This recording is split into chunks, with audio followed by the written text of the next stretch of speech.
Hi friends, welcome to Moody Blooms. I'm Mary Ellen and today we're going to learn about the beautiful pothos plant. Now this beauty is from moderngarden.co, and if you visit their website and enter code MoodyBlooms at checkout, you'll get 10% off any of their plants and pots. They have a great selection to choose from. Now the reason why I love the pothos plant is because it's very easy to take care of. It's super low maintenance, very undemanding, doesn't require a ton of water, and can survive in low light conditions as well as bright light conditions.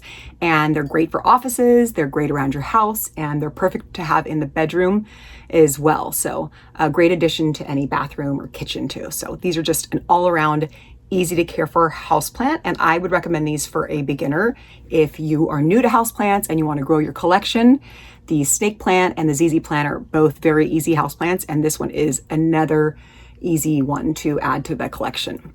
As far as watering goes, the pothos likes their soil to be pretty much on the dry side. You can put your finger in about an inch or two down, and if it's dry, then it's definitely time to water. You can also use a moisture meter if you're new to plants. It's a great tool that was super helpful to me when I was new to gardening and succulents, and it's an easy, inexpensive tool to help keep your plants perfectly watered, not overwatered or not underwatered. But and that's probably the main killer of this plant is overwatering. They actually need less water than one might assume. So just keep that in mind. Make sure that you do check the soil and make sure that it is thoroughly dry before you water again. Another thing you can do to see if it needs water or not is to keep an eye on the leaves. If they're starting to get a little bit wilted and frumpy, then they're probably due for some water.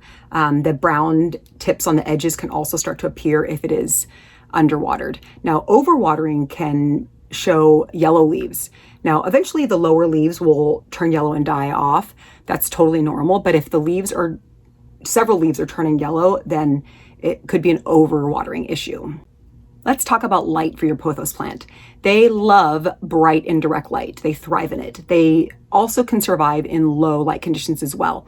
Now, they'll, of course, always do better if they're in a bright light, but they will definitely survive in lower light, bathrooms and bedrooms that don't get a ton of natural light in there.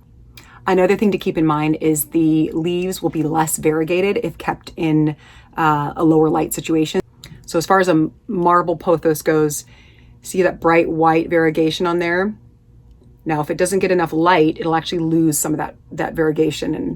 And so one thing keep in mind is if it is variegated and you want to keep that variegation, make sure that it remains in some brighter light. You'll also want to avoid direct sunlight. It can leave the leaves with some sunburn, just like humans, our skin rather, can sunburn. And so if you put it in direct light, then it could actually burn and damage the leaves. So just keep that in mind.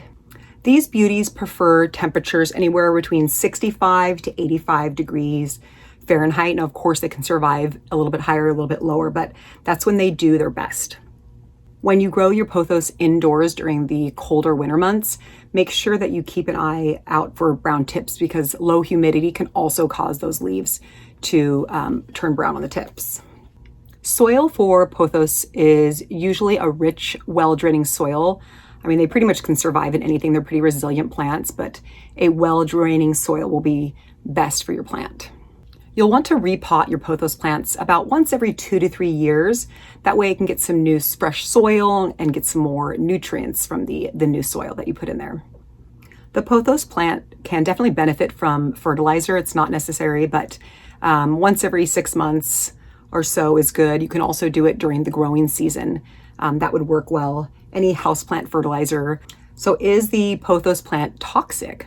Now, it's generally considered to be a toxic plant, so make sure you do keep it away from your cute little pets and also for any small children. You want to make sure you keep it out of their hands, but I would just keep it up high enough and they should be fine. But they're great house plants.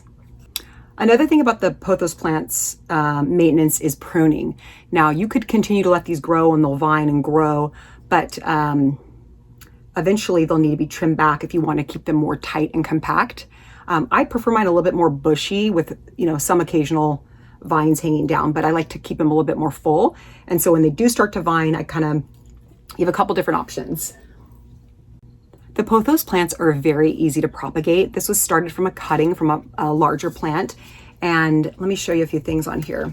So if you look at this plant, I have these little stakes that I use. They're just flower arranging stakes, plant stakes. And see the little nodes on there? So I like to get, you know, 1 or 2 of those, and then before I make a cut. And they do really well in soil or in water.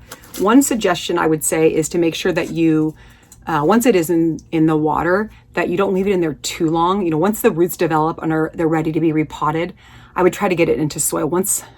I feel like the longer I leave them in water, the harder they are to adapt to the soil. So that would be my one tip for propagating. But I'll show you some of my plants that I have currently in water right now that are propagating. But yeah, these little plant stakes, they're little flower arranging stakes really, that you can get at Michael's or Joann's, and they're inexpensive. You can even find them on Amazon. I'll put a link down below in case you're interested in those, but they're great for kind of making the plant a little bit more compact and full, and it kind of helps them keep it in that little full spot. So the best part about pothos is that they're generally pest free. So, I mean, it's possible that they could develop some mealybugs or scale or aphids, but for the most part, I've never really had too many problems with the mealybugs. If you do see mealybugs, you can definitely separate them from your other plants, but also Q-tip dipped in alcohol is a good way to immediately kill them. There's some great insecticidal soaps out there. I have one that's my favorite. I have a video on that as well, and it works really well. But for the most part, it's really my succulents are the only ones that really get the mealybug issues, so they should be just fine. Occasionally I'll get some Pothos questions on my Instagram account at Moody Blooms Co. And some of the questions are, you know, why are my leaves turning yellow? And typically that is a watering issue. It can be over or under watering.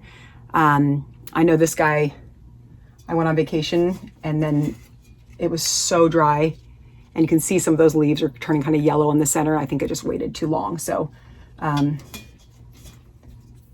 to nurse that one back to health. But you'll know by looking at the plants, the leaves, if it's, you know, if they're starting to get mushy, that's definitely overwatering. So just keep an eye on that.